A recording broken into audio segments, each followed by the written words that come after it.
Hey guys, welcome back to Bluegrass Garage and back talking about the 95 Lightning that I recently picked up. I want to talk about it today, maybe go around it real quick, and I got a few ideas. But I want to talk about some things with you, so stay tuned. Full speed.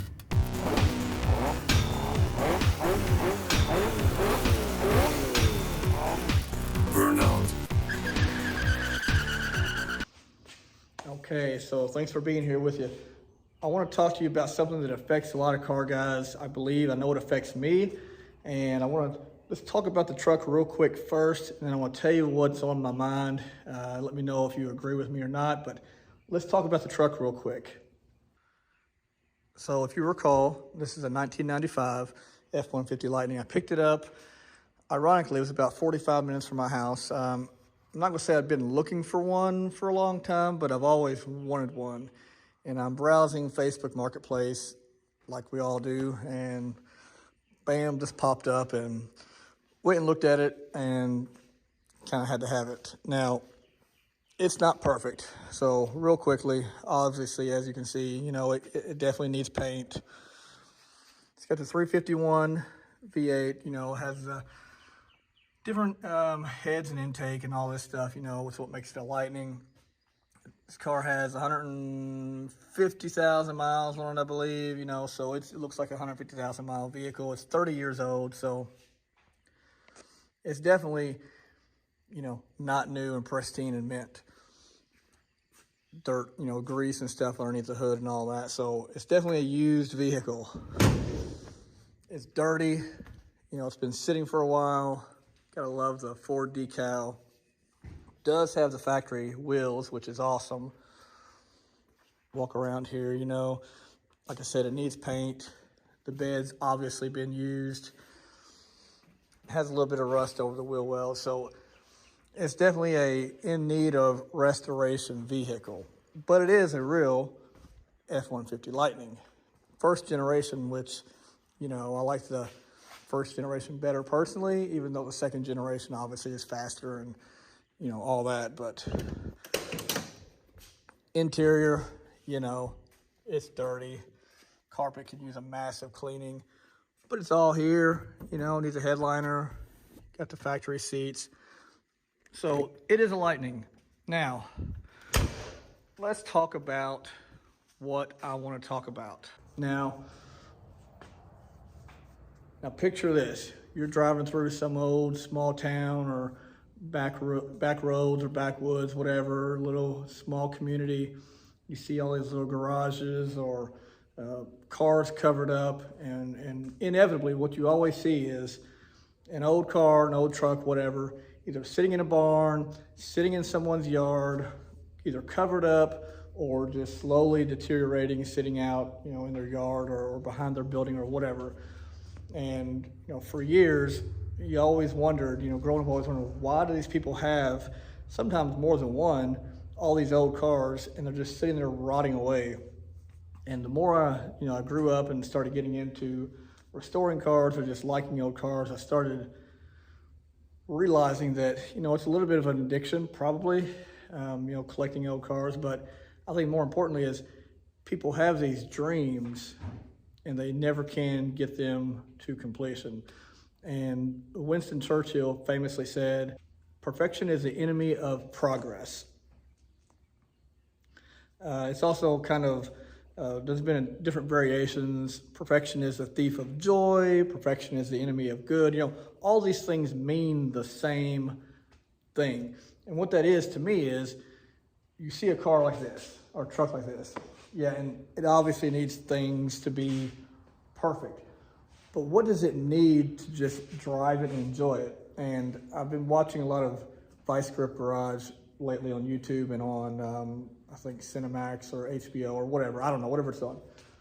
And, his whole thing is he goes to these places and he buys these old cars, and they've been sitting for 10, 20, 30 years. And then he fixes them enough to get them back to his shop. And then he does a minimal amount of work to just enjoy them. And, that may just be changing the oil, fixing the brakes, fuel system, whatever it is to make them run, stop, turn safely, and maybe something minor to the body, but he doesn't spend $100,000 on whatever this old car is. And I think that is the problem. So take this Lightning, for example. Now, if you have the resources, ability, time, desire to completely restore a car top to bottom, whether you're doing it yourself or you're paying a shop to do it or someone to do it, if you have the ability and you don't mind waiting, yeah, it'll be an absolutely beautiful vehicle. But most of us, either life gets in the way, most people can't afford to spend $100,000, $50,000, $30,000, whatever it is on some old car that's just a toy that gets driven a little bit of the time. So you have all these ideas and dreams and you want to do this, frame off, ground up restoration, but in reality, you start on it and you have this idea of perfection in your mind, but you can't actually achieve it, or you can't achieve it in a reasonable time frame. So what happens? Well, what happens is you procrastinate, or it just sits in the corner of your shop. For example, like the old Firebird over there, we've had it in our shop for 5 years now. So what happens is it sits, and then next thing you know, you look up and it's 2, 5, 10, 20 years later, and the car that you just want to enjoy and have a good time with is in no different shape than it was before.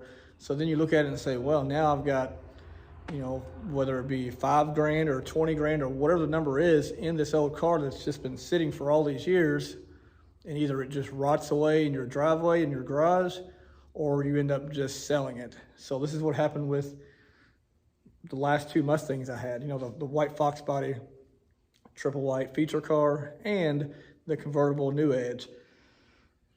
The Fox body needed a lot, and I know how to do it. We know how to do it. You do it all the time, but because of all I could think of was perfection, I never actually got started on it. Ended up selling it.